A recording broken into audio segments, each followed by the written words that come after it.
আমরা সবাই টেট পরীক্ষার নোটিফিকেশন পেয়ে গেছি। ফর্ম ফিল আপ এ মাসেই শুরু হয়ে যাচ্ছে। সবার প্রস্তুতি এখন তুঙ্গে, কারণ এক্সামের কোয়ালিটি, কোশ্চেন প্যাটার্ন অনেকটা হার্ড হয়।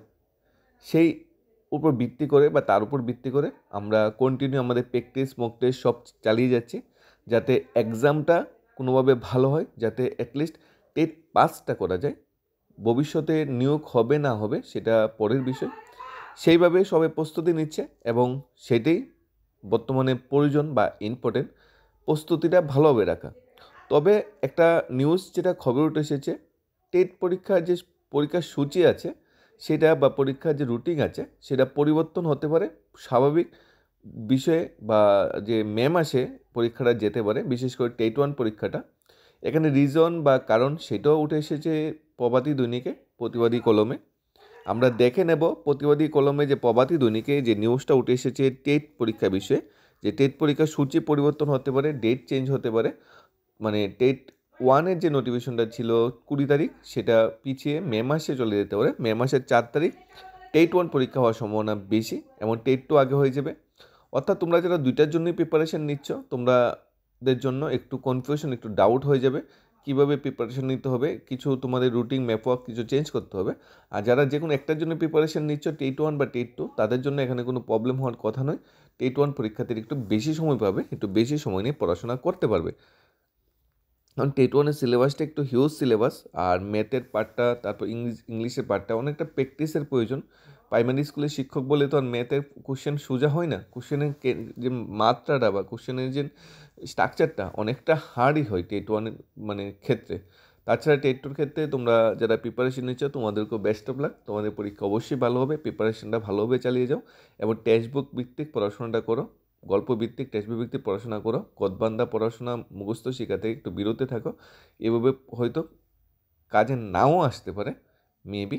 তারপর তোমাদের মতো তোমরা প্রিপারেশন চালিয়ে যাও। যে প্রতিবেদনটা উঠে এসেছে, টেট পরীক্ষা মে মাসে হতে পারে, টেট 1 পরীক্ষাটা। এখানে রিজন বা কারণটা যেটা বলা হয়েছে, টিআরবিটি পরিচালিত ঘোষিত টেট 1 ও টেট 2 পেপার পরীক্ষা কিছুটা পরিবর্তন আসছে। আগামী 20 এপ্রিল টেট 1 পরীক্ষা যে মে মাসে অনুষ্ঠিত হবে, খুব সম্ভবত 4 মে হতে পারে এই পরীক্ষাটি। কারণ ইতিমধ্যে শিক্ষা দপ্তরের যে ছুটির তালিকা যেটা বেরিয়েছে, তাতে পূর্ব ঘোষিত 20 এপ্রিল তারিখটিও রয়েছে। শিক্ষা দপ্তর থেকে এক আধিকারিক জানিয়েছে, টিআইবিটি পরীক্ষার দায়িত্ব পালন করবে শিক্ষকরা। যেহেতু শিক্ষা দপ্তরের ছুটি ঘোষণা হয়েছে, সেদিক থেকে টিআরবিটি 20 এপ্রিলের পরীক্ষা পরবর্তী সময় হবে। তবে এই ক্ষেত্রে টিআরবিটি কর্তৃপক্ষ সিদ্ধান্ত গ্রহণ করবে, হয়তো ইতিমধ্যেই কোনো নোটিফিকেশন জারি করবে।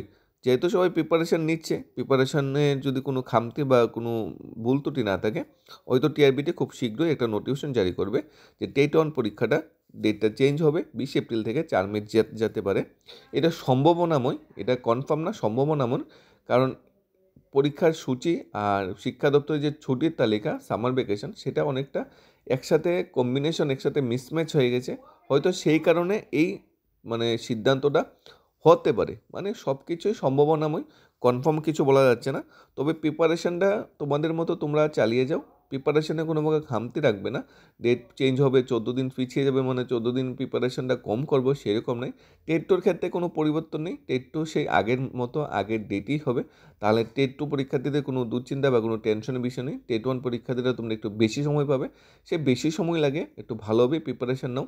আর টেট 2 এর সিলেবাসটা একটু টাফ, একটু কঠিন। সিলেবাস শেষ করাটাই অনেকটা কষ্টকর হয়ে যায়। আমরা দেখেছি জিআরবিটি পরীক্ষার ক্ষেত্রে সিলেবাস শেষ করা যায়, একটা লিমিটের শেষ হয় সিলেবাস, কিন্তু টেটের ক্ষেত্রে কিন্তু সিলেবাসের কোনো সমাপ্তি নেই। টিপিএসসিও আমরা দেখেছি সিলেবাস একটা সময় গিয়ে শেষ হয়। জিকে, কারেন্ট অ্যাফেয়ার্সগুলো পড়লে ভালো হবে টিপিএসসির মাধ্যমে, আর ম্যাথের একটা সিলেবাস আছে, সিলেবাসের স্ট্রাকচার আছে, গিয়ে শেষ হয়।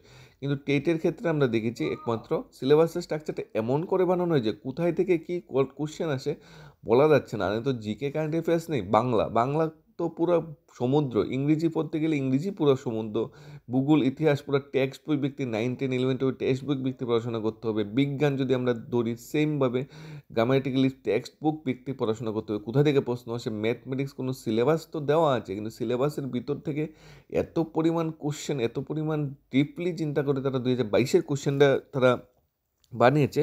হয়তো 2025-এ কোশ্চেনটা সেরকম হতে পারে, তাই সেই রকমভাবে প্রিপারেশন নিতে থাকো। আশা করি তোমাদের টেট 1 টেট 2 পরীক্ষা ভালো হবে। আশা করি তোমাদের মুখেও শেষ হাসিটা ফুটবে এবং যতটুকু সম্ভব টেট যে শিক্ষকের ক্রাইসিস, বর্তমান সময়ে আমাদের শিক্ষামন্ত্রীও রমেশ স্কুলের যে প্রোগ্রামটা হয়েছে সেখানেও বলেছে, শিক্ষক নিয়োগের বিষয়ে বলেছে, বিভিন্ন সোশ্যাল মিডিয়া প্ল্যাটফর্মে বিভিন্ন সাংবাদিকরা উনি শিক্ষকের ক্রাইসিসটা স্বীকার করেছে। অনেক বিদ্যালয়ে শিক্ষকের ক্রাইসিস, অনেকগুলো বিদ্যালয়ে 1-2 জন করে শিক্ষকদের পরিচালনা চলছে। আর বর্তমান সময়ে যে শিক্ষক নিয়োগের বিজ্ঞপ্তির বিজ্ঞাপনটা বেরিয়েছে, এখানে জোর গেলে 300 জনও চাকরি পাবে না, কারণ কোয়ালিফাই ক্যান্ডিডেট নেই। তাহলে ভ্যাকেন্সি 1500-তে 300-1200 ভ্যাকেন্সি থাকবে, নতুন করে আরও নতুন ভ্যাকেন্সি আসবে। তাই একটু ভ্যাকেন্সির পরিমাণও প্রায় 3,000-এর উপর যাওয়ার সম্ভাবনা বেশি। তাই তোমাদের কাছে একটা বেস্ট চান্স, লাস্ট চান্স। এবার যদি কোনোভাবে মিস হয়ে যায়, নেক্সট টেট পরীক্ষা হতে হতে কিন্তু আবার 2027-28 আগে হবে কিনা সন্দেহ আছে। এবং তখন কিন্তু ভ্যাকেন্সি তো থাকবে না। আর প্রতি বছর যে পরিমাণ ক্যান্ডিডেট ডিএলএড বিএড পাস করে বেরোচ্ছে, কম্পিটিশনও কিন্তু তোমাদের কাছে অনেকটা হার্ড হয়ে যাবে। তাই তোমরা তোমাদের 100% প্র্যাকটিস কম্পিটিশন জারি রাখো। ধন্যবাদ সবাইকে। Studies of Tripura YouTube channel.